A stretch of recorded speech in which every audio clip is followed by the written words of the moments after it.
Δεν ισχύει αυτό που λέω. Δεν μπορώ, γιατί είχαμε προσωπικό γιατρό. Ο άνθρωπος δεν ξέρει είχαμε προσωπικό γιατρό για να δούμε ποιος είναι ο άσχετος από τους δυο μας. Εμείς εκλεκτήκαμε με 60%. Η παράταξή σας που είστε όλη μέρα μαζί στην τηλεόραση με εκπροσώπους πήρε 0. Αυτό θα πάει πάρα πολύ καλά. Ράτζα, υπάρχουν στο Αττικό από το 2011. Αυτό δεν έχει αλλάξει επί καμίας κυβέρνησης. Είμαστε πάντα σε ίδιο σημείο, τελευταίοι.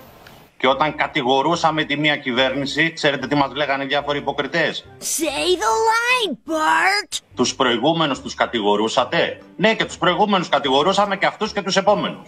Και ψεύτης και υποκριτής. Και λέμε 130 Ράτζα μέσο όρο, 130 ασθενείς σε διαδρόμους. Πότε ξεκίνησε το πρόβλημα? Όταν ο κύριος Γεωργιάδης, που ξανά ήταν Υπουργός Υγείας, έκλεισε το λιμωδόν. Χρόνο με το χρόνο θα το παρακολουθούμε να πηγαίνουμε καλύτερα. Και από πέρσι μέχρι φέτος, παιδιά, πηγαίνουμε καλύτερα. Αυτά τα ξεχάσατε? Και τώρα το σχέδιο που παρουσιάζει είναι το νοσοκομείο που έκλεισε ο ίδιος, ότι θα το ξανανοίξει. Είμαι τεράστιος πολιτικός, σας λέω.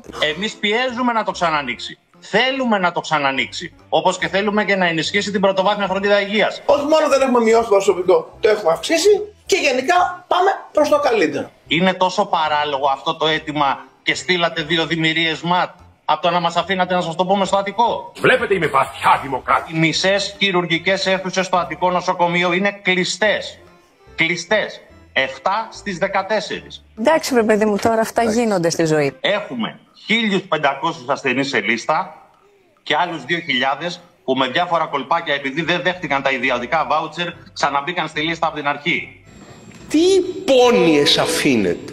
Είπε, έχει λέει το Αττικό 45% αύξηση χειρουργείων την τελευταία εξαετία. Μα καλά, κύριε Γεωργιάδη, δεν σας είπανε ότι την τελευταία εξαετία, τα 2-3 χρόνια ήταν κλειστά τα χειρουργεία επειδή υπήρχε COVID? Πώς το έτσι ρε μαλάκα, πώς τους πατσόκοψε έτσι ρε πούστη? 125 νοσηλευτές λείπουν. Χρωστάνε στο προσωπικό του Αττικών 10.000 νόμιμα ρεπό και 32.000 νόμιμες μέρες άδειας. Αλλά μην λέτε το σύστημα καταραίει. Η Ελλάδα είναι ζάχαρη. Και ξαναλέω, αυτά τα 3 θέλαμε να πούμε στον κύριο Γεωργιάδη και έστειλαν 1 ντουζίνα αστυνομικούς για να μας συναντήσουν. Είδατε που πάει στη μαλακία? Δεν έχουν, γιατί είναι κότες όλοι εδώ πέρα, είναι κότες. Να ζητήσει δημόσια συγγνώμη ο Υπουργός Υγείας, όχι σε μένα. Εγώ ούτε να τον βλέπω θέλω, ούτε εκείνος που υποθέτω θέλει να με βλέπει, καταλαβαίνετε πώς το λέω. Δεν μπορεί υγειονομικούς του μεγαλύτερου νοσοκομείου της χώρας, που σε αυτά τα πλάνα που βλέπετε είναι επιγοντολόγοι είναι στην πρώτη γραμμή, να τους αποκαλεί αχαήρευτους και άχρηστους. Αχάριστοι, αγνώμονες και αχαήρευτοι. Αλλάζουμε όλο το νοσοκομείο. Και είναι αχαήρευτοι έξω και φωνάζουνε. Αν δεν ανακαλέσει, δυστυχώς αυτοί οι χαρακτηρισμοί επιστρέφονται. Και θα ήθελα να ανακαλέσετε αμέσως. Οι λίστες αναμονής των χειρουργείων στατικών, όπως και σε όλα τα νοσοκομεία της Ελλάδας, έχουν μειωθεί πάρα πολύ. Την προκαλεί την τύχη σου τώρα. Δεν τα πιστεύετε αυτά που λέτε. Αυτά είναι καταγεγραμμένα στο πληροφοριακό σύστημα του Υπουργείου Υγείας. Είναι καταγεγραμμένα. Οι άνθρωποι μας κοροϊδεύουν μέσα στα μούτρα μας με έναν τρόπο που δεν έχει ξανασυμβεί ποτέ στο παρελθόν. Θα κατηγορείτε στα σοβαρά αυτή την κυβέρνηση και αυτό τον Υπουργό ότι έχει αδιαφορήσει για το Αττικόν, πάει πολύ. Αχάριστη. Αχάριστη. Δεν ισχύει αυτό που λέω? Δεν μπορώ, γιατί είχαμε προσωπικό γιατρό. Ο άνθρωπος δεν ξέρει είχαμε προσωπικό γιατρό. Δεν αντίθεκα με το προσωπικό. Το προσωπικό είναι η δύναμή μου. Χωρίς τους ανθρώπους εγώ θα μπορούσα να ήμουν υπουργός. Θέλετε να ακούσετε ή θέλετε να λέτε πράγματα που δεν ξέρετε? Για να δούμε ποιος είναι ο άσχετος από τους δυο μας. Έχουνε μπιφ.